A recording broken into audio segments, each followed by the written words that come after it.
Un petit séjour à Bruxelles, c'est déjà un plaisir, mais quand on se rend dans cet hôtel, il se double d'une expérience.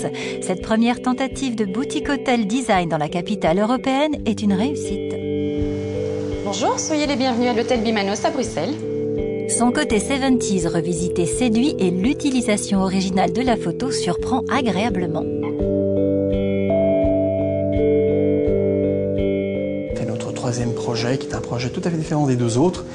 Un hôtel beaucoup plus design, moderne, dans des tons qui se démarquent fortement de l'ambiance bruxelloise. Et on a voulu vraiment être le premier design hôtel sur Bruxelles.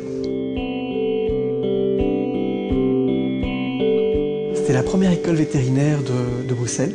Un endroit qui était complètement à l'abandon, avec, je pense, 200 pigeons, des animaux à gauche à droite, des chats errants, des gens qui squattaient. J'ai senti vraiment les ondes passer en disant « ouais ». Un bâtiment qui a un potentiel, je me sens bien, j'ai acheté spontanément, puis après j'ai eu tous les soucis du monde et puis on est arrivé au résultat après 5 ans. Voilà. C'est vrai que le mot design est souvent parfois un petit peu trop froid. Et là je pense qu'on est arrivé à un projet qui reste chaud tout en étant design, très pur, très simple.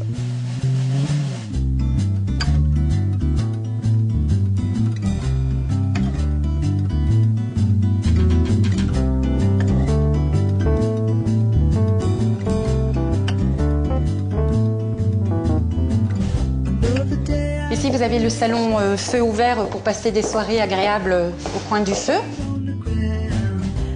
On aimait bien ce côté argenté qui n'était pas trop clinquant non plus et qui apportait quand même une touche un peu 70s. La pièce petit déjeuner, c'est vraiment le matin. La bonne humeur, la vitamine, d'où ce verre claquant sur les murs.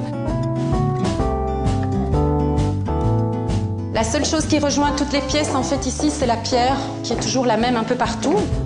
Et là, on arrive dans l'espace restaurant, qui, lui, par contre, est décliné entièrement en noir et blanc et argent.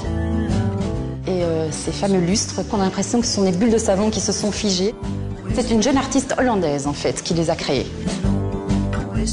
C'est une envie de découvrir des jeunes artistes et de pouvoir les aider à démarrer et de leur donner l'envie de participer à notre projet.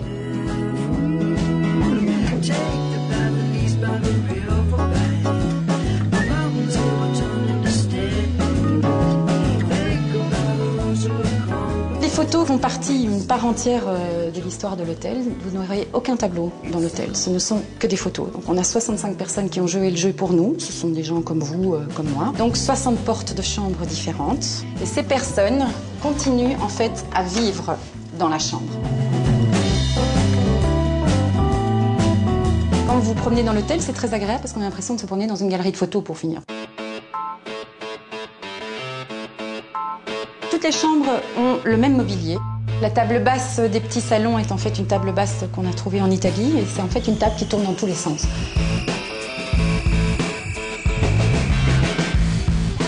Donc il n'y a pas de tiroir qui est prévu dans les tables de nuit. C'est simplement le pouf que vous pouvez retirer et ça devient un coffre. Vous pouvez ranger simplement. Et à chaque étage, vous retrouvez au niveau du minibar le petit détail des verres qui sont chaque fois de la couleur de l'étage à laquelle vous êtes. Les salles de bain, donc toujours avec la même pierre que vous avez vue en bas, que vous allez retrouver vraiment un peu partout dans l'hôtel. C'est un schiste chinois, une pierre vivante en fait. Elle est jamais, on a passé un coup d'eau dessus, elle n'est jamais pareille après. C'est ça vraiment qui nous a plu. À chaque étage, vous allez retrouver l'élément qui s'appelle Be-Eve. C'est un jeune artiste belge qui a créé ça. Et parfois, le matin, quand vous arrivez, vous croisez un client qui mange une pomme dans l'ascenseur. Voilà. L'idée, c'était « An apple a day keeps the doctor away ».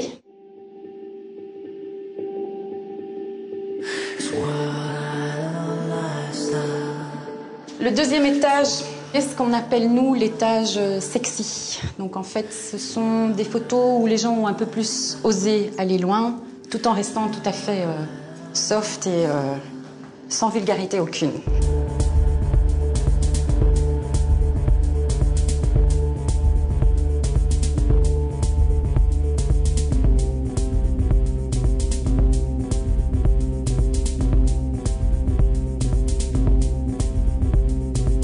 Donc ici, on est dans le wellness.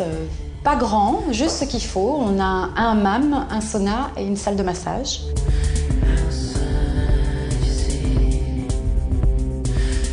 On arrive dans ce que nous on a appelé le Black Lounge, alors qu'il est très orange, vu qu'on est à l'étage orange.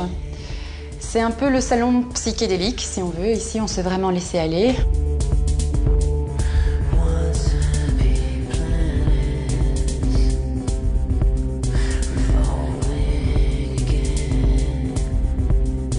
Qui donne sur une magnifique terrasse qu'on appelle le paquebot, qui fait royalement 320 mètres carrés. Cet hôtel, si vous voulez, on l'a créé, c'est vraiment l'idée, c'était de se dire dans quel hôtel, nous, on aurait bien aimé descendre, en fait. Le challenge était de pouvoir terminer à temps un projet et surtout savoir ce qu'on voulait. À un moment donné, on se dit, bon, c'est comme ça, point ligne, on ne changera pas.